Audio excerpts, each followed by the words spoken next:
Kita sudah punya MOU Pak dan sudah memetakan pasar baik dengan mitra kita swasta maupun dengan PGN saat ini. Kita melakukan Jateng Gas Business Gathering di bulan April Pak, pertengahan April. Waktu itu Pak Gub sebagai keynote speaker menyampaikan agar ini segera cepat ditindaklanjutin untuk penyerapan gas di Jawa Tengah. Kami sudah memetakan pasarnya. Pasar untuk KITB khususnya memang secara surat Bapak Menteri Erick Thohir itu adalah wilayahnya Pak PGN Pak. Begitu KIK juga sudah ada kita dengan Pertagas karena Pertagas memang sudah ngelit dari awal sudah memproses FS maupun pembangunan pipa distribusi begitu Pak. Kemudian di pasar wilayah Semarang Selatan Pak, Ungaran, Bawen, Solo Tigo, Boyolali sampai Solo kami sudah petakan dan kita sudah dapat beberapa pasar Pak dan tinggal kita coba sambungkan proses bisnis value-nya dengan mitra kami baik PGN maupun swasta.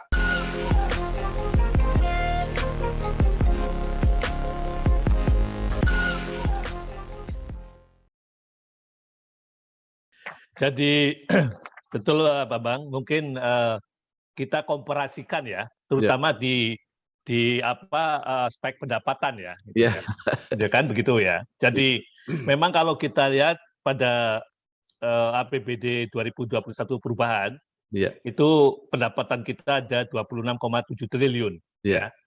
Tapi hasil pembahasan Banggar kemarin untuk APBD 2022 justru berjumlah 24,2 triliun ya.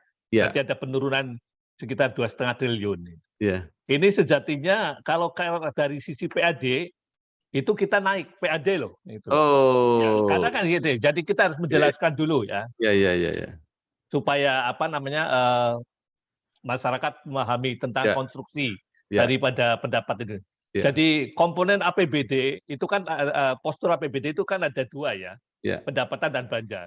Dan komponen pendapatan sendiri itu ada beberapa gitu loh. Pertama, pendapatan asli daerah. Kemudian kedua pendapatan transfer. Kemudian lain-lain pendapat yang sah. Nah, dari tiga komponen ini Pak Bambang, yang mengakibatkan yang tadi ada penurunan pendapatan itu sebenarnya di sektor pendapatan transfer. Jadi ini pendapatan dari APBN pusat. Nah, ini contoh ya. Pada tahun 2021 perubahan kita dapat 11,7 triliun ya. Hari ini untuk APBD 2022 kita cuma mendapat 7,8 triliun. Ini aja yang penurunan. Nah, dasar daripada penurunan ini adalah surat Kementerian Keuangan ataupun surat Menteri Keuangan nomor 8/170/PK/2021 tentang rincian alokasi dana keuangan daerah. Itu kayak gitu Pak Bambang itu. Jadi kalau jadi penurunannya itu di sektor pendapatan daerah yang merupakan yaitu given ya sifatnya ya. Kita tidak bisa berbuat apa-apa. Tapi dari sisi pendapatan asli daerahnya lumayan kita dari kemarin 2021 ada 15 triliun, hari ini kita pasang 16,3 triliun. Ada peningkatan malah gitu. Kira-kira begitu potensinya Pak Bambang.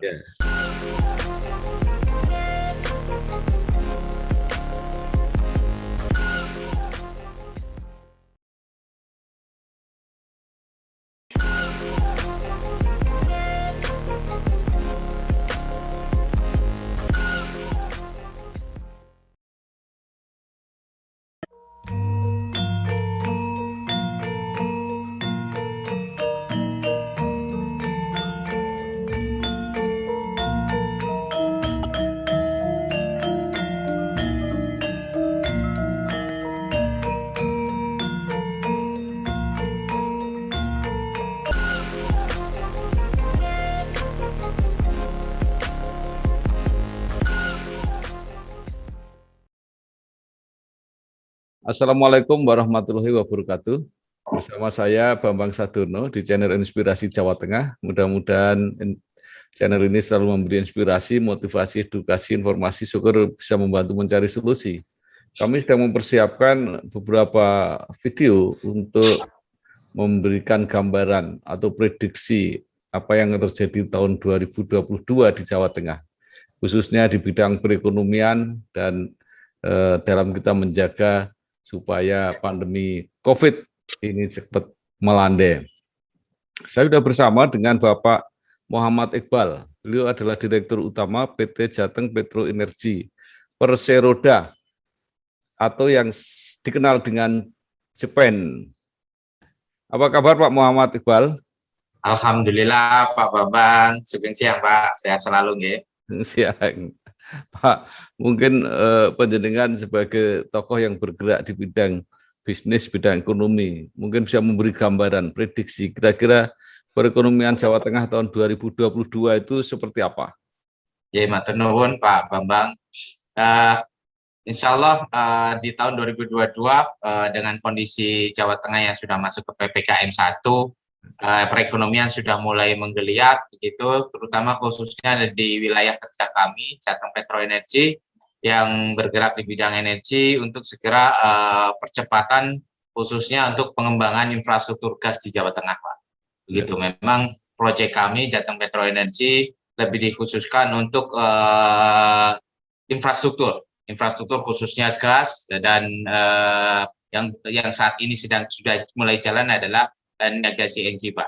Jadi harapannya dengan infrastruktur gas ini bisa dipercepat dan sumber-sumber gas juga sudah mulai bermunculan dan sudah mulai ngalir ke Jawa Tengah. Harapannya multiplier efek ekonomi Jawa Tengah akan tumbuh, Pak, karena gas adalah kebutuhan dasar dari suatu industri.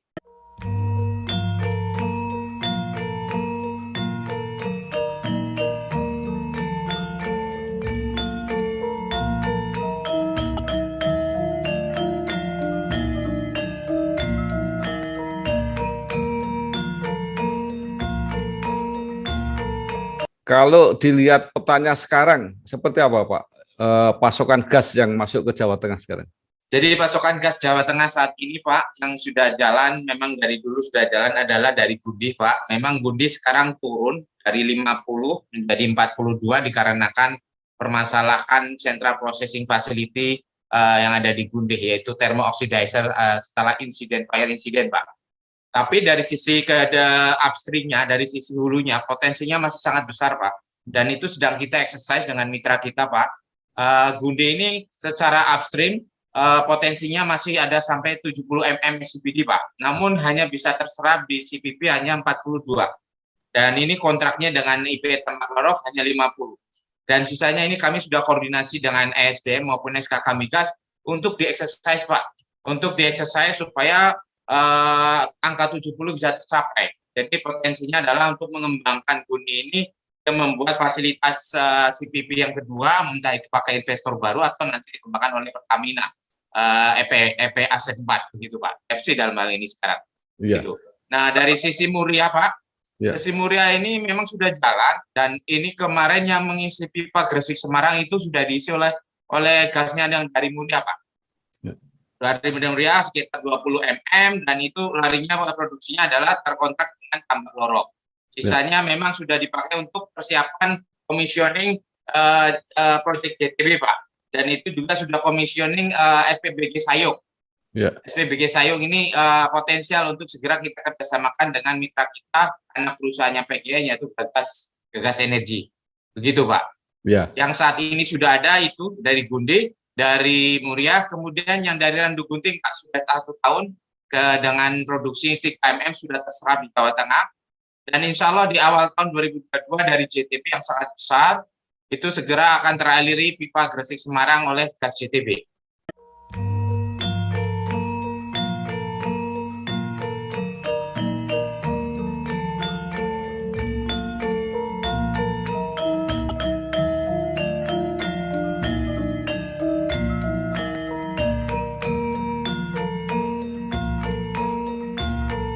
Pak, kalau dari segi konsumen yang membutuhkan selain PLTU Tembaklarov itu apa lagi, Pak?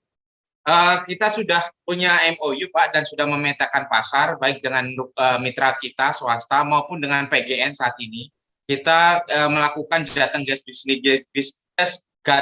Gas Business Gathering di bulan April, Pak, pertengahan April. Waktu itu Pak Gub sebagai keynote speaker menyampaikan agar ini segera cepat ditindaklanjutin untuk penyerapan gas di Jawa Tengah. Kami sudah memetakan pasarnya.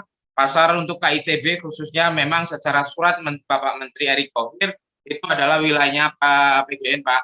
Begitu, KIK juga sudah ada kita dengan Pertagas, karena Pertagas memang sudah ngelit dari awal, sudah memproses FS maupun pembangunan pipa distribusi, begitu Pak. Kemudian di pasar wilayah Semarang Selatan, Pak, Ungaran, Bawen, Solo Tigo, Boyolali sampai Solo, kami sudah petakan dan kita sudah dapat beberapa pasar, Pak. Dan tinggal kita coba sambungkan proses bisnis value-nya dengan mitra kami baik PGN maupun swasta, begitu Pak Bambang.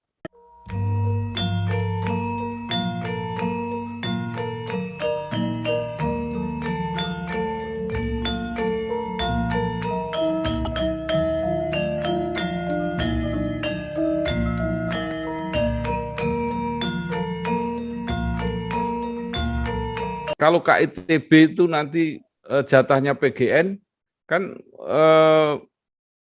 Jepen ini juga kerjasama dengan PGN, Pak? Betul, Pak. Jadi nanti polanya adalah apa yang bisa kita support dari sisi PGN, karena ini surat dari Pak Menteri aspirasi pemegang sahamnya BUMN, yaitu Pak Erick Thohir terhadap PGN untuk pengelolaan gas wilayah KITB. Namun PGN sudah berkomit dengan Jawa Tengah, dalam hal ini Jepen, beliau juga jajaran direksi sudah rawuh ke Jawa Tengah. Insya Allah ini kita lagi finalisasi head of agreement untuk ditandatangani di depan Pak Gub, Pak. Jadi PGN sangat komit untuk bekerjasama dengan Jawa Tengah, bukan saja wilayah Jawa Tengah termasuk dengan KITB, gitu Pak. Jadi nanti pasti kita akan bersinergi dengan mitra strategi kami, khususnya PGN, begitu. Ya. Nah, di sisi lain selain gas, kita juga sudah ada mitra dengan pengembangan PLTS rooftop. PLTS rooftop dengan mitra kami, dan ini pasar yang sangat seksi, yaitu KITB dan KIK, Pak. Kita sedang pendekatan akan melakukan FGD dengan KITB maupun KIK untuk pengembangan PLTS rooftop, begitu. Dan untuk sebagai percontohan, kita akan melakukan pembangunan PLTS untuk wilayah 2 rumah sakit RSUD, yaitu RSUD Amino dan Tugu, rumah sakit Tugu, Pak. Pak, kalau PLTS itu hanya untuk apa? Penerangan atau bisa juga digunakan yang lain, Pak? Jadi PLTS itu untuk electricity di siang hari, Pak. Jadi substitute. Jadi kenapa kita pilih RSUD provinsi? Karena di situ pengeluaran biaya listriknya yang sangat besar, Pak. Dari rumah sakit RSUD Amino itu per bulannya 300 juta lebih, sementara dari rumah sakit publik kisarannya 500 juta per bulan, gitu Pak. Dan itu kalau itu bisa dikembangkan, itu akan sangat cost saving dalam hal electricity.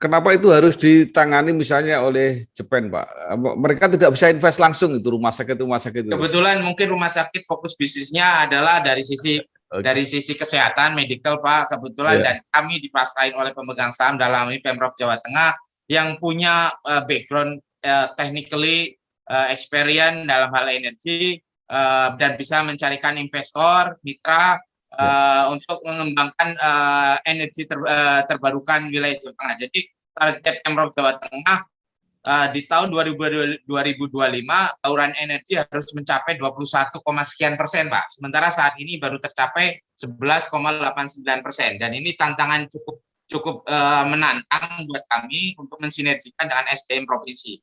Jadi kami sudah menggandeng mitra-mitra strategik untuk pengembangan PLTS di wilayah Jawa Tengah. Dalam minggu depan ini kita akan mensosialisasikan proyek ini ke seluruh OPD terkait, Pak. Dan pertengahan November nanti dengan 35 kabupaten kota. Jadi kita difasilitasi oleh Pemprov untuk mensosialisasikan proyek ini untuk minggu depan dengan OPD terkait. Kemudian di pertengahan November itu dengan 35 kabupaten kota. Dan mereka sangat antusias, Pak, dengan PLTS ini. Baik, Pak. Sebelum ke PLTS, saya kembali ke gas tadi, Pak. Itu kalau gas memang dari Jawa Tengah nggak cukup, Pak, ya? Produk Jawa Tengah sendiri. Jadi memang kita step by step, Pak. Memang kita sudah memetakan pasar, jadi sedikit demi sedikit pasar terpetakan. Kalau sumbernya sebenarnya sudah mulai ada, Pak. Sumber sudah mulai ada, memang pasarnya kan ini masih sedikit-sedikit begitu Pak. Jadi bertahap Pak. Jadi kita memang butuh support dari Pemprov juga dalam hal fasilitasi komunikasi pendekatan kami ke industri-industri Pak. Ya. Khususnya untuk pasar gas, penggantian gas dari penggantian LPG ke gas begitu Pak. Terutama untuk komersial dan industri.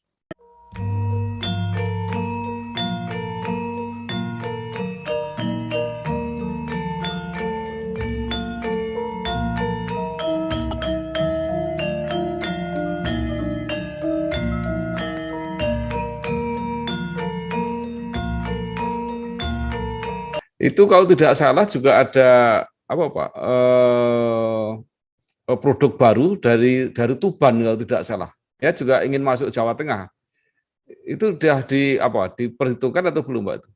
Jadi memang kita semua potensi gas kita sudah petakan, kita mappingkan, tapi ujung-ujungnya ke ekonomian Pak. Kembali lagi adalah bisa visible itu kan keekonomian gitu Pak. Harga semakin jauh otomatis konsekuensi transportasinya kan jadi semakin mahal. Ya. Dan itu harga sampai di tujuan di lokasi Jawa Tengah akan harus bersaing dengan gas-gas yang dari dekat, khususnya dari Muria, dari Gunde, dari Randu Bunting, dari ADK, ya. Dan nanti juga dari JTB Pak yang sangat besar gitu Pak. Saya membayangkan kalau bisnisnya PT Jepen ini semakin besar, bagaimana dengan modalnya Pak? Ini dia Pak. Nah ini kita paralel Pak, bertahap kalau bahasa kami kemarin arahan dari Komisi C Pak Iqbal, temik-temik nanti yang penting hasilnya nyata gitu. Nanti kami bantu modal, kita pelan-pelan modalnya ya sidik-sidik, nanti kerjamu ya rasa yang penting nyata dan menghasilkan gitu Pak. Nggak usah terlalu besar-besar tapi realistis dan bisa menghasilkan PAD begitu Pak. Jadi memang kami alhamdulillah walaupun bertahap sangat lama Pak ya, kami baru saja mendapatkan kucuran 15 miliar Pak. Proyek kami sebenarnya sangat besar. Cuman kucuran dana yang terakhir baru akhir Oktober kemarin baru 15 miliar Pak. Insya Allah nanti minggu depan kita ada tambahan lagi 15 miliar Pak. Ya. Seperti itu. Memang Pak saya ada kendala masalah modal karena kasus pandemi Pak kita kena refocusing. Gitu ya. Pak. Tapi insya Allah kita dengan jangan sampai menunggu modal baru kerja. Enggak, kita semuanya paralel Pak. Kita kerjakan.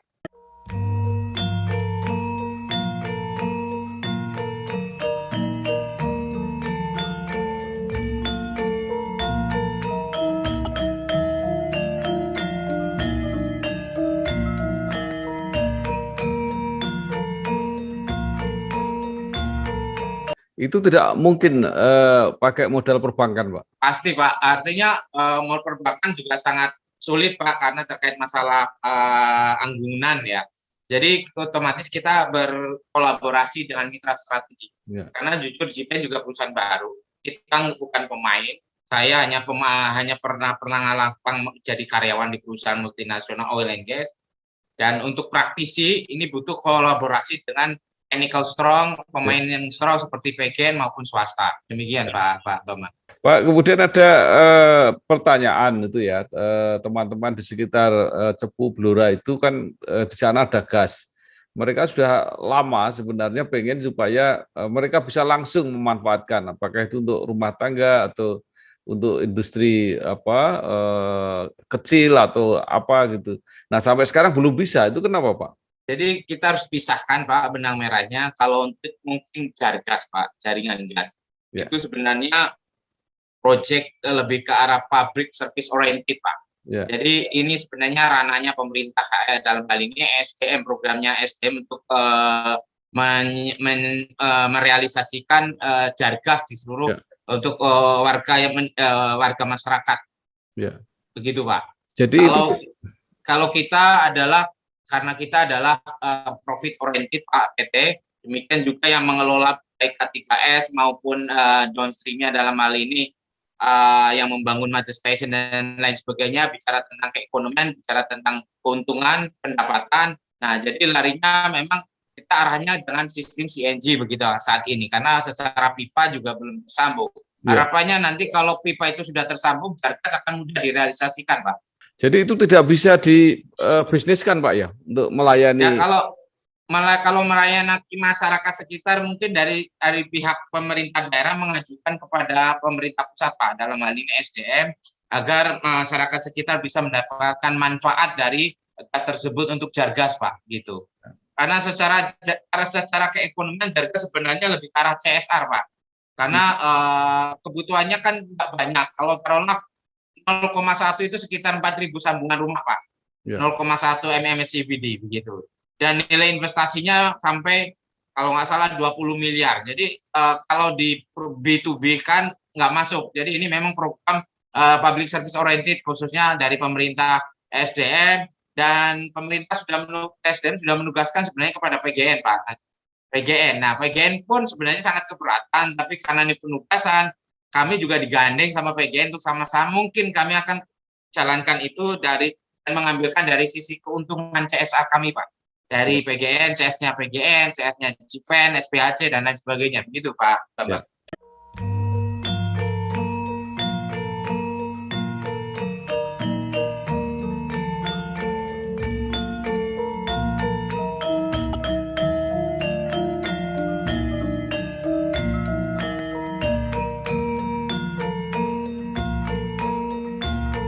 Sekarang yang kembali ke awal, Pak, yang mengenai penanganan participating interest ini, Pak. Ini ada beberapa blok. Ini sampai sekarang seperti apa, Pak?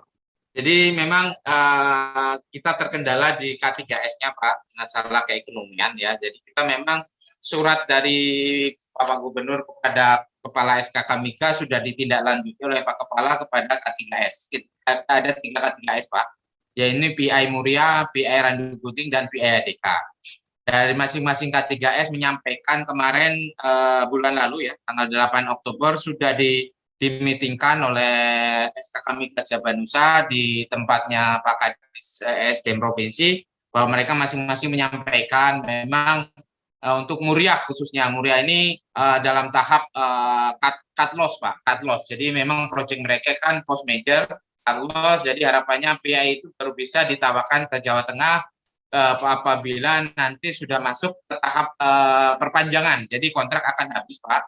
Dan ini cut loss ini tinggal 11 bulan. Makanya kami tahu diri, Pak, JIPEN di sini bukan sekedar minta PI digendong dan lain sebagainya. Kami hadir memberikan solusi value sinergi. Begitu, Pak. Jadi kalaupun kita tidak mendesakkan yang saat ini paling mungkin adalah Muria kan cut loss. Jadi kami mengharapkan kami bisa menyerap gas Muria untuk dipasarkan di Jawa Tengah dengan mengoptimalkan SPBG Sayung dengan pengelolanya gas energi anak perusahaan PGN. Seperti itu konsep kerjasamanya dengan PGN, Pak. Jadi PI Muria mungkin sementara seperti itu karena Muria memang cut loss. Sementara untuk PI ADK dan Randu Guting memang dari pihak K3S-nya menyampaikan mereka akan segera menjawab surat dari ke SKK Migas.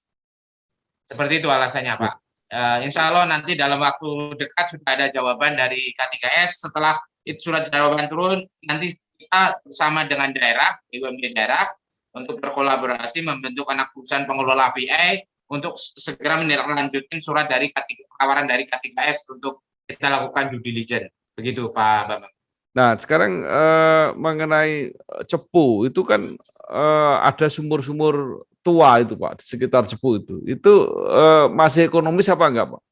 Nah, mungkin kalau beberapa sumur yang potensi kita akan kerjasamakan dengan mitra, Pak, KSO, kerjasama operasi, ya, dengan salah satunya yang saat ini Trembul sebenarnya masih sangat berpotensi, Pak.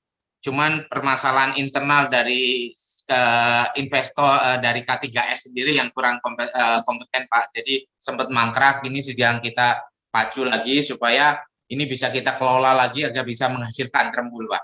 Namun ada sumur-sumur tua yang mungkin skala keekonomiannya nggak masuk untuk wilayah kami, sehingga ini cukup dikerjakan oleh BUMDes, Pak, BUMD daerah, begitu, Pak. Karena ini melibatkan KUD dan tenaga kerja lokal, begitu, Pak. Tapi kalau untuk yang kerjasama operasi yang potensi sumurnya cukup besar, kita carikan investor yang berminat, yang punya kompetensi dalam hal technical maupun financially.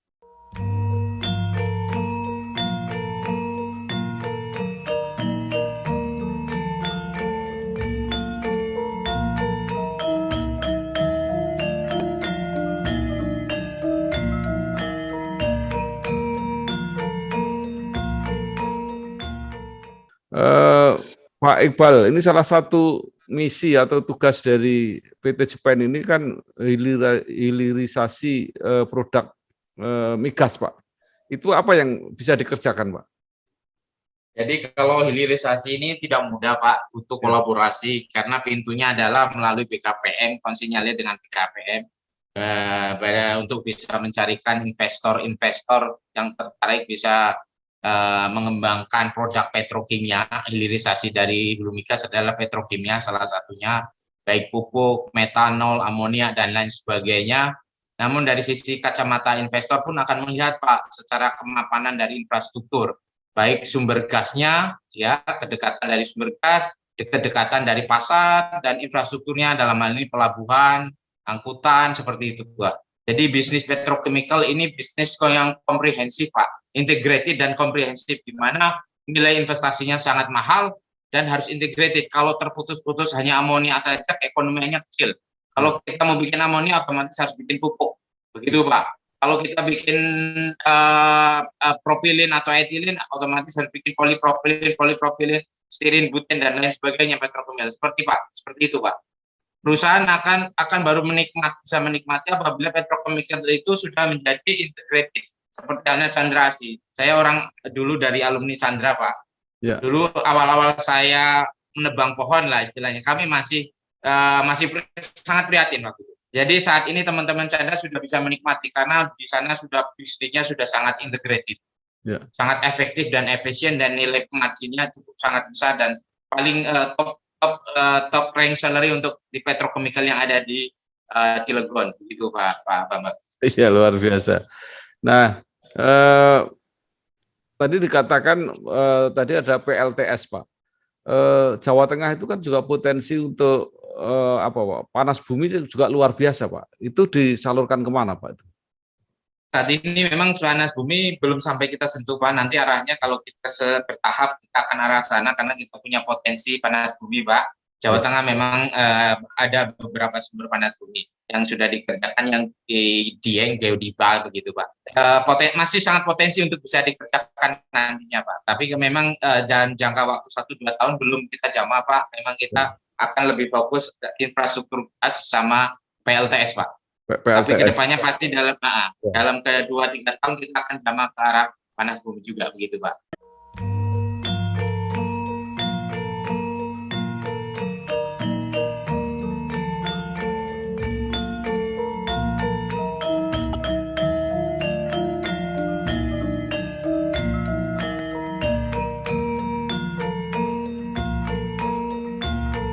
Kemudian ada yang sudah mulai dicoba di Tegal itu tenaga angin, Pak.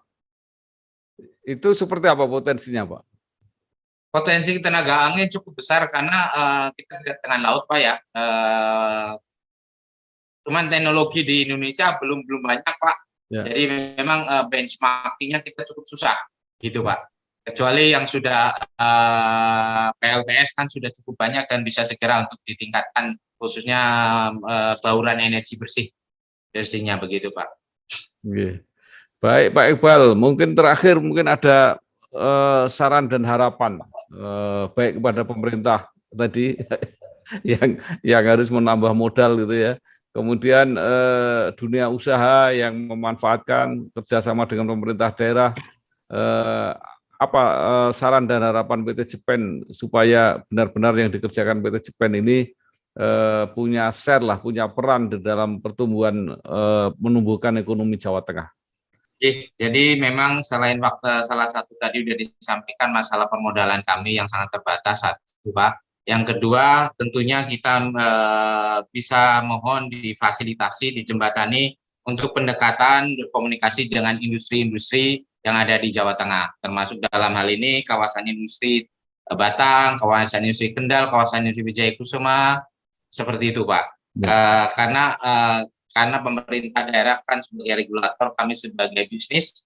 Nah, ini kebetulan keuntungan BUMD itu di situ. Jadi kita manfaatkan Pemprov sebagai regulator untuk membantu memfasilitasi pendekatan kita dalam memasarkan produk kita kepada industri-industri dan kawasan industri. Demikian, Pak Bambang. Ya, tapi kan pertimbangan bisnis tetap efisiensi, Pak. Betul.